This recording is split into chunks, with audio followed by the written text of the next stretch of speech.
Good evening. Welcome to Coach World TV. My name is Terry Yoffe, and tonight as my guest I have Jacqueline Wales, and I feel so honored to actually get to know Jacqueline. We met at another event back in February, Yeah. and I've so enjoyed meeting her and spending time with her and getting to know her. Jacqueline is the author of The Fearless Factor. She's an executive coach and a motivational speaker. So, without further ado, hi Jacqueline. Hey, Terry. How are you? Pleasure to be here. Thank you. So, tell us a little about you. Well, a little bit about me. Well, as you just said, I'm the author of The Fearless Factor. Yeah, And we're going to talk about that. we're going to definitely talk about that because that's one of my favorite subjects. It's fear. I know. And why did I get myself involved with it is a question that many people ask me when I'm being interviewed. Why fear? Well, very simply put, it was what I was raised with. And growing up in a household where there was a lot of alcoholism, there was a lot of physical abuse, there was a lot of that general dysfunctional stuff, I knew fear from a very early age. And I was determined as I grew up to get beyond it. And so I've spent over 30 years involved in personal development, teaching others, teaching myself about how to move out of that fear space, which of course we know, the culture that we live in absolutely promotes that. Especially today, with Especially what's going today. on. And I think even today, this is a time when we really need to start looking at what are our fear buttons. And I like to say fear is based on 5 principles. Okay, Which great. is the fear of loss, the fear of abandonment, the fear of rejection, the fear of humiliation, and the fear of failure. And if you look at all 5 of those, what you'll also find on the other side of the failure coin is success, because there's as many people afraid of success as there are of failure. Right. And I like to say that fear is normal, but I think how we deal with it. Yeah, all of us. I'm sorry. Yeah. But I get excited with you because as coaches, that's something that we deal with all of our clients. Whatever the fear might be, we have to deal with it. Yeah, yep. And as I said, we all have it, but how do we address it? Because here's where fear gets off the rails, if you like. Our fears are really excuses. Now, when I say this, people go, well, I can find all kinds of reasons why. And of course, we have our coaching clients, and they've got all kinds of justifications for why they don't move forward, why they're scared. But generally speaking, it amounts to lack of confidence, inability to communicate your needs, wants, and desires, and also being able to understand that whatever stories defined you in the past don't necessarily define you in this moment, because we're in this point of choice. And that's really what we talk about. Yeah, and just to piggyback on that a little bit, it's what I work with clients on. I'm sure everybody, who are coaches, it's a belief system. They have this belief that they have instilled in them from early on about the self-confidence, about the loss, about the abandonment, and they build on that belief that it becomes who they are. And they've built this huge story around that belief, and it's you can't get in. It's absolutely true, but here's what I say about the belief things is that we are conditioned to those that's beliefs. exactly right. And we are conditioned to our fears too, simply because the messages we receive growing up were usually based on other people's fears, other people's insecurities, other people's sense of what the world was all about. How many times in your life were you told, don't do that, be careful? And so you imbue that, and it becomes your way of operating. And when you're faced with that, that's a belief system that you've managed to gather in you. Would you like to change that? Well, this is the thing about change. We know this.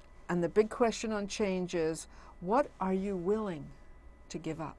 Now that's really the question. What are you willing to give up? Because any change process involves loss. And we have to deal with that. And what comes with loss is, taking it a step further, it's a death.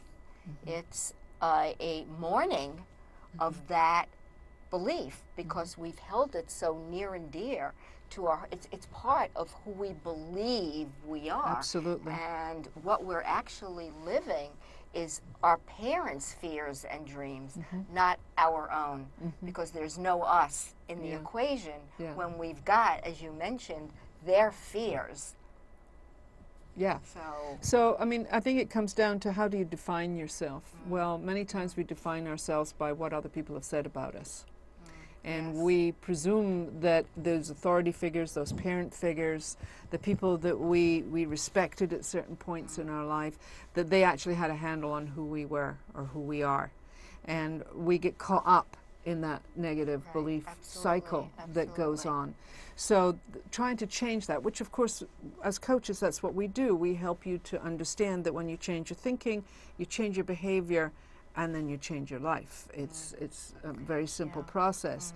On a certain level, it's a simple process. But you've got to be willing to give up the stuff that isn't working for you. Right, and you know, I think that people would rather keep what's not working than venture into what is possible and what could be working and what could be supporting them in their life today. Yeah, and you know the expression, better the devil you know than the devil you don't know. Right, exactly. My response to that is, why would you want to live in hell? Because that's absolutely where it's going, you know. We stick to what we know and what we think is safe in order for us to continue. And it's really about that control. See, here's the thing about fear. It's our inability to trust that whatever is coming down the pike, we can handle it. And if you look back over your lifetime of your successes and failures, you'll have way more successes than failures. But we linger on the failures. And we presume that what happened in the past is going to happen again in the future. And I just had a coaching client this afternoon who had this whole story going on. Her parents are now dead, but at the same time, she feels like she's betraying them because she wants to move in a different direction. And the answer to that is, who are you serving when you do this? Yeah, it's complicated and complex when we think about the human mind and what's stored in there, and what could be for us, and what the potential and the possibility is, if we would be willing to look at other avenues, which, as you said, are scary for people because they are defined, as again you said, by who they think they are and their actions. And I also look at self-fulfilling prophecies. Oh, most definitely. If people feel that they're a failure because somewhere that was been their self-fulfilling prophecy, they are going to go about their life making sure that self-fulfilling prophecy stays in place. Yes, yeah. And here's the thing about failure. There's only one word that applies to failure, and that word is next, because we're all failing.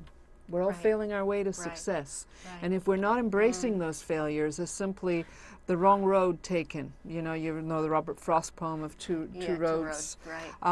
We took the wrong road at a certain point. We made the wrong choice, the wrong decision.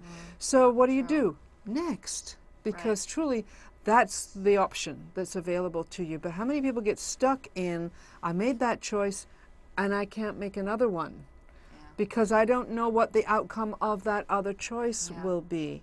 And my feeling about that is, take the leap and see what happens, because it's never as bad as you think it will be. And that's where we come in. That's where we come in as coaches. So, want to dive into your book a little bit? Absolutely. You want to? It's the Fearless Factor, and it's chock full of all kinds of information and exercises about how to overcome these fears. And I asked Jacqueline if it would be okay if I just read the first paragraph, because for me it was so compelling. So the book is the journey of self-discovery that led me into the jungle of my own life. My work on being fearless, getting fearless, and staying fearless is intimately tied up with that. The jungle motif seems appropriate for the journey, because most people find themselves lost in the jungle of their minds and are thrashing about trying to make sense of it. Life is challenging, and there is no easy route to change. You have to do the work you need to do. You have to take the journey through the discomfort and pain until you reach your safe haven, until you find yourself. Whoa. I read that like 30 times. So, this is the intro. Where do you go from there? Yeah. I mean, to me, that's the whole book. I don't know why you need the rest of the book. Well, I'm pretty good with words, you know. I've written about 5 books at this time, so but it's just so beautifully done, so succinct. In there's a journey. It's about getting out of fear and finding that safe haven, which is you. Which is you. Absolutely. Which is you. Because one of the things that we all have to realize is that, you know, we're 100% responsible for our entire lives. I don't care what your story is or where you came from or what excuses you've got going on, who you want to blame, who you want to put out there as being responsible for, whatever. Sure. At a certain point, you have to accept your responsibility. Absolutely. And when we can take that on, when we can make that commitment to ourselves, what happens is you are then liberated. You are set free to be able to define your life according to who you are and who you want to become. Because after all, in our coaching, the 3 key questions are, where are you now? Where do you want to go? And what's it going to take to get you there? And so the work is, what's it going to take to get you there? And a lot of it is undoing the belief systems that constantly hold you back. You know, my tagline in my business is turning your obstacles into opportunities 1 week at a time, because it's a process. Can you tell us a little bit about that? I Yeah. mean, we talked about that actually, and I had asked the question, how do you turn an obstacle into an opportunity? Because when you understand what that obstacle is, you can then look around the corner to find out what you do with whatever it was that was holding you back. So let's, for instance, say the fear of failure is a big one. We've mentioned that before. And 9 times out of 10, when you say to people, what are you afraid of? And I do this in my groups, I do this in my presentations, they'll always come back with the biggest one being failure. So what happens when you fail? Didn't work out. Did anybody die? No. But if you take the issue of what you failed on, the opportunity is to see what didn't work and now look for the way that it will work. So, for instance, another thing is relationships. You know, relationships are struggling. What's the issue here? Is it communication? Is it that I overcommit myself? Is it that I'm too much of a caretaker? Is it that, you know, I'm not getting my needs met? Well, are you asking for your needs being met? So if you understand again that that's your obstacles, well, let's teach you some skills here about how you can turn that obstacle into an opportunity by having a conversation that goes somewhere.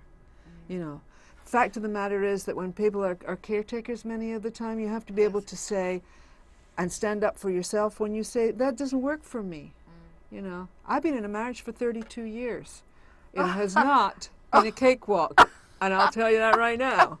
Okay. It's had its challenges. I think they all do. They all do. But what I had to learn how to do was how to ask for what I wanted, how to communicate my needs, wants, and desires, and be able to understand what his needs, wants, and desires were as well, and honor them. And above all else, take 100% responsibility for my craziness and allow him to have his, which I'm not responsible for making him happy.